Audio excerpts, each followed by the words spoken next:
कर्पूरगौरं करुणावतारं संसारसारं भुजगेन्द्रहारं सदा वसन्तं हृदयारविन्दे भवं भवानी सहतं नमामि। दोस्तों, आज श्रावण मास महात्म्यम का 7वां दिन है।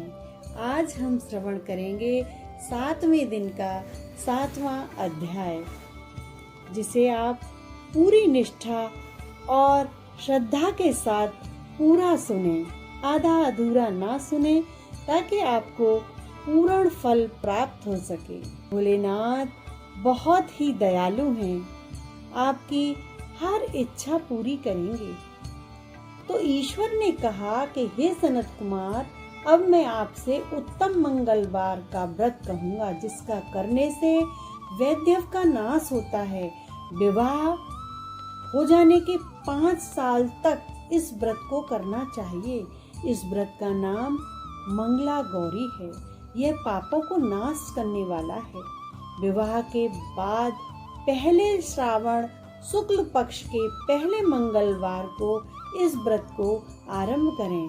पुष्पों के द्वारा मंडप बनाएं और सुंदर फूलों से उसे सुशोभित करें। नाना तरह के फलों तथा रेशमी कपड़ों से उसे विभूषित करें।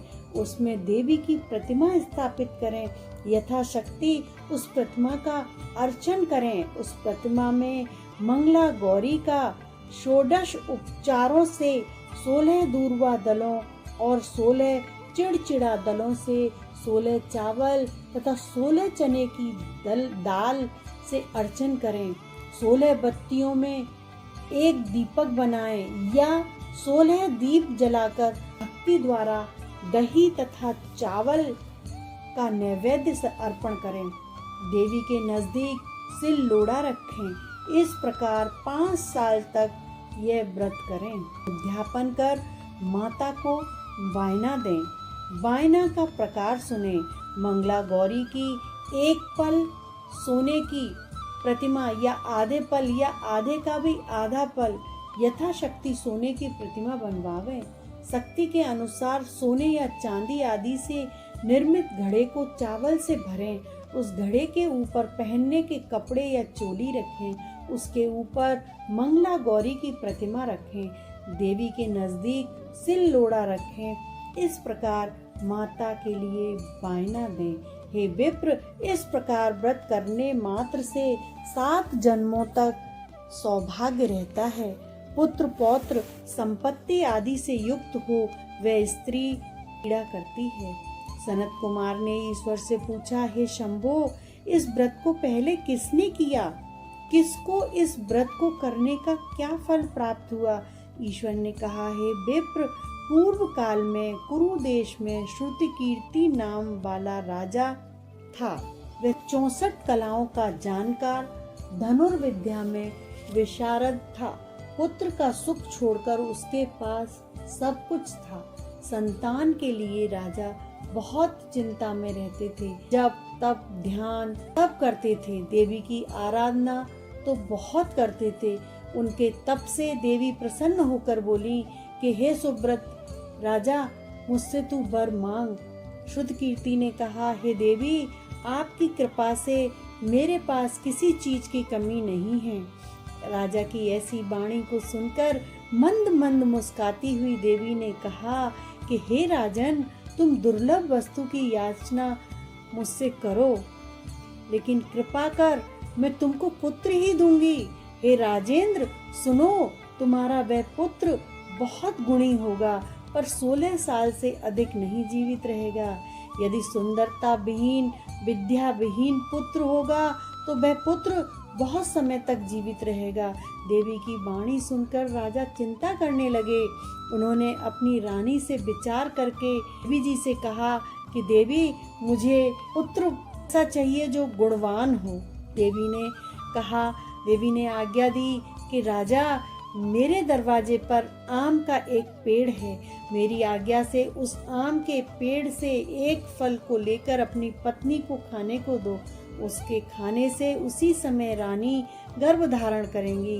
राजा ने प्रसन्न हो देवी की आज्ञा अनुसार अपनी रानी को आम्र फल दिया, जिसके खाने से रानी ने गर्भ धारण किया। उसके 10वें महीने में उन्हें बहुत ही सुंदर देवतुल्य पुत्र पैदा हुआ। हर्ष और शोक दोनों से संपन्न राजा ने उसका नामकरण किया। राजा ने भगवान शिव को याद करते हुए उसका नाम चिरायु रखा। जिस समय उसे 16वां साल लगा, उसी दिन से राजा और रानी को चिंता सताने लगी।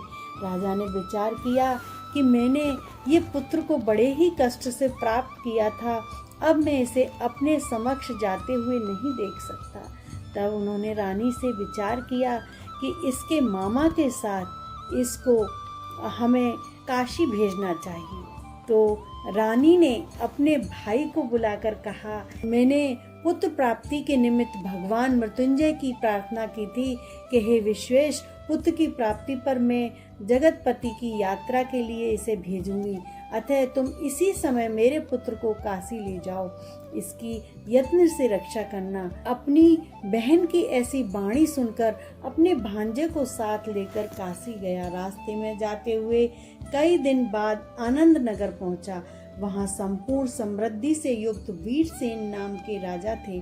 उस राजा की कन्या संपूर्ण लक्षण संपन्न मंगला गौरी नाम वाली रूप लावण्य संपन्न थी। इसी समय बालिका सखियों के सहित अपने सुंदर बगीचे में खेल रही थी। उसी वक्त राजपुत्र चिरायु तथा उसका मामा वहां दोनों पहुंच गए। वे दोनों बालिकाओं को देखने की इच्छा से ठहर गए। इतने समय में कीड़ा करती हुई उन बालिकाओं में से एक बालिका ने क्रोधित हो अत्यंत कठिन दुर्वचन कहे। इस दुर्वचन को राजपुत्री ने सुनकर कहा कि तुम अयोग्य वाणी क्यों कहती हो? मेरे वंश में ऐसी स्त्री नहीं है। मंगला गौरी के प्रसाद से तथा मंगला गौरी व्रत के प्रभाव मात्र से मेरे हाथ में चावल जिसके मस्तक पर गिरे, हे सखी, उसके साथ विवाह हो जाने पर यह थोड़ी आयु वाला है तो वो भी चिरायु हो जाएगा।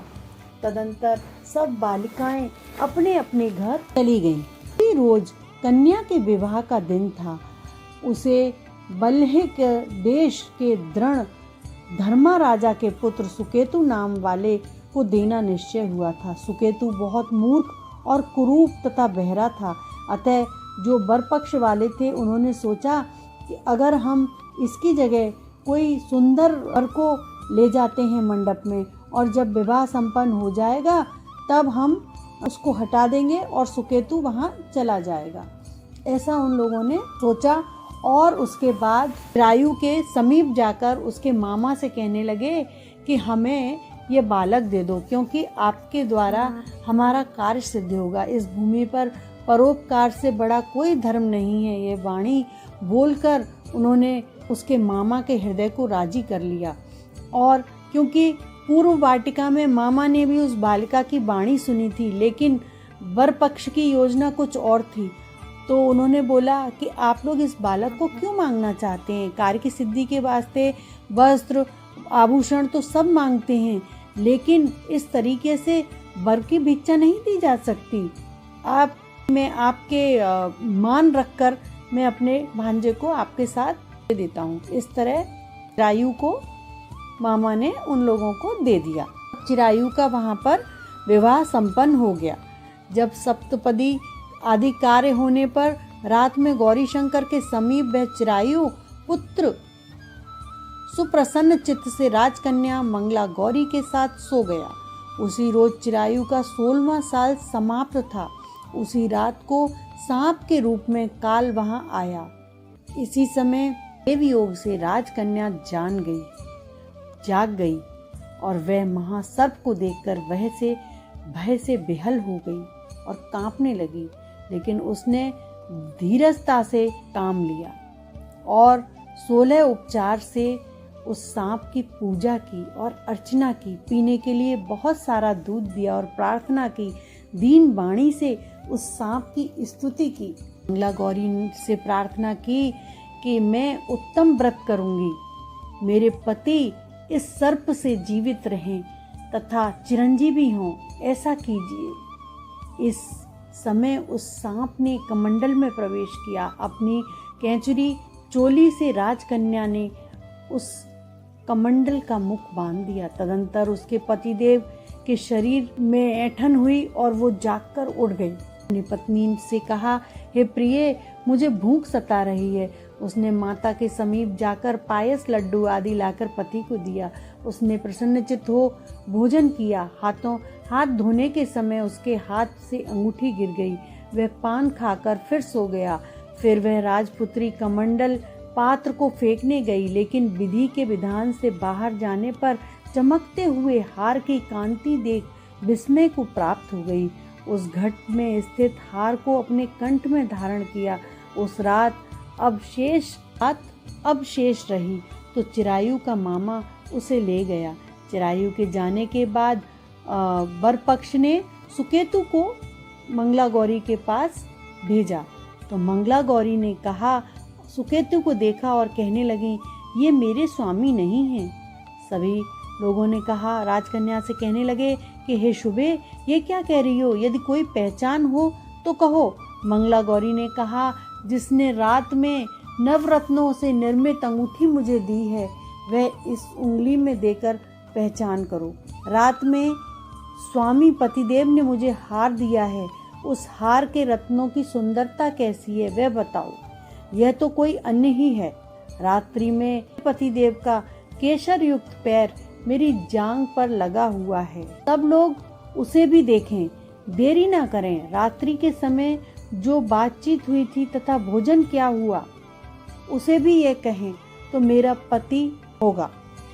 यो मंगला गौरी की वाणी सुन सब लोगों ने कहा, ठीक है ठीक है।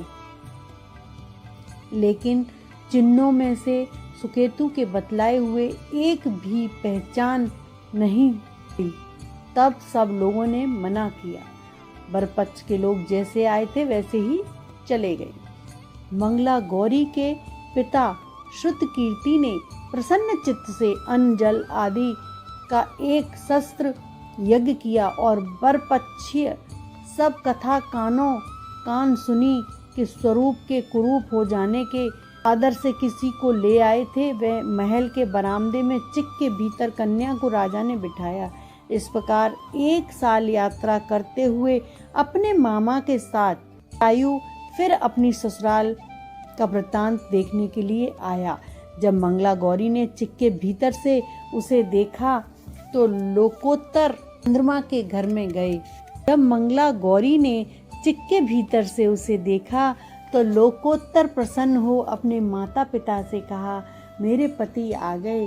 राजा ने उन्हें बुलाकर कही हुई सारी पहचान देखकर पवित्र मुस्कान वाली पुत्री को चिरायु को सौंप दिया। शिष्ट लोगों के सहित राजा ने विवाह उत्सव पर वस्त्र आभूषण आदि, अश्व, गज, रथ तथा बहुत सी चीजें दे विदा किया। फिर वह चिरायु अपनी पत्नी एवं मामा के सहित अपनी सेना सहित अपने नगर आया। जब चिरायु के माता और पिताजी ने प्राणियों के मुखारविंद से उसके आने का समाचार सुना तो विश्वास ही नहीं हुआ, क्योंकि भाग्य के विपरीत कैसे हो सकता है। इसी बीच वह चिरायु माता पिता के पास गया। प्रेम मग्न हो चिरायु ने भक्ति द्वारा अपने माता पिता के चरणों में प्रणाम किया और माता पिता ने उस चिरायु का मस्तक चूमकर परमानंद को प्राप्त किया। मंगला गौरी पुत्र वधू ने भी सास और ससुर को प्रणाम किया। पुत्र वधू को सास ने अपनी गोदी में बिठाकर सब बात पूछी। हे महामुने, मंगला गौरी पुत्र वधू ने श्रेष्ठ व्रत महात्म है और जो कुछ इतिहास था सब कहा। शिव सनत कुमार से कहते हैं कि हे सनत कुमार, इस मंगला गौरी व्रत को आपसे कहा है, इसे जो भी सुनेगा या कीर्तन करेगा उसके सभी मनोरथ सिद्ध होंगे, इसमें संशय नहीं है। तो बोलो गौरा मंगला गौरी मैया की जय। हर हर महादेव, हर हर महादेव।